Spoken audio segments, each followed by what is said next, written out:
Hello and welcome to Bread of Life, a daily devotional program which each week features a different area pastor. Our speaker for this week is Pastor Oral Blackstock of Hartford.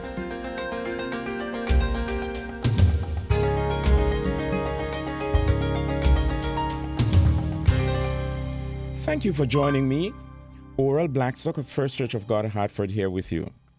Have you ever had a hard day's work, then rise the next morning to go back to work, but decide to get some food before you begin your labor? You go to the refrigerator, but there is nothing there. Nothing to even hold you over until lunch. How did you feel?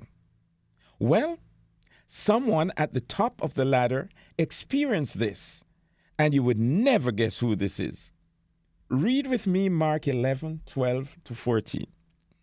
And on the morrow, when they were come from Bethany, he was hungered. And seeing a fig tree afar off having leaves, he came, if haply he might find anything thereon. And when he came to it, he found nothing but leaves, for the time of figs was not yet. And Jesus answered and said unto it, No man eat fruit of thee hereafter forever.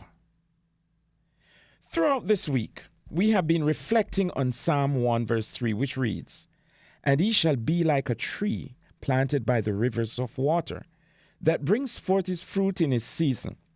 His leaf also shall not wither, and whatsoever he doeth shall prosper. This reflection has led us into having a closer look at the various parts of a tree, and the role each part plays in the existence of a tree. We started at the roots, moved to the trunk, the limbs and branch, the twigs, the leaves, and today, the fruit. It would have been great that this tree was positioned in a great place, that its roots are given stability and nutrients to it, that its trunk offers support and protection, its limb and branches strong, sturdy, and supportive, its twigs supportive, and its leaves green and healthy. All these are positives, but up to this point, the tree would be a consumer. Until it starts producing fruit, it is a taker.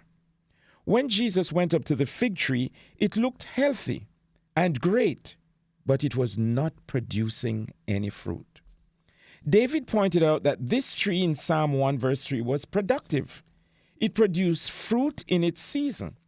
This is one of the major lessons that as Christians we need to realize and enforce. We absorb the worship services, we inhale the Bible studies and Sunday schools, we consume the seminars and workshops, but then what? What do we do with all that we have gathered? We need to become not only takers, but givers. We need to turn what we have consumed into fruits so that others can benefit from our existence. You and I should seek to not only be consumers, but also producers. Galatians 5:22 says, But the fruit of the Spirit is love, joy, peace, long-suffering, gentleness, goodness, faith, meekness, temperance. Against such there is no law. The child of God who is like a tree planted by the rivers of water brings forth fruit in his own season.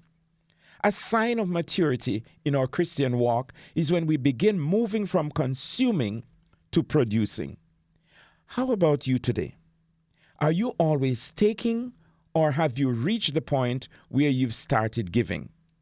In many of our churches today, 25% of the church family do 75% of the work.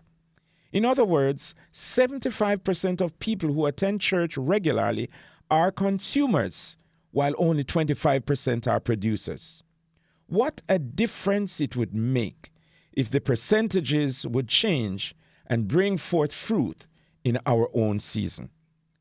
Until tomorrow, as we continue our reflection on Psalm 1 verse 3, this is Oral Blackstock saying, don't just be a consumer, learn to produce. You've been listening to Pastor Oral Blackstock of Hartford, and this has been Bread of Life. a program to encourage you from God's Word.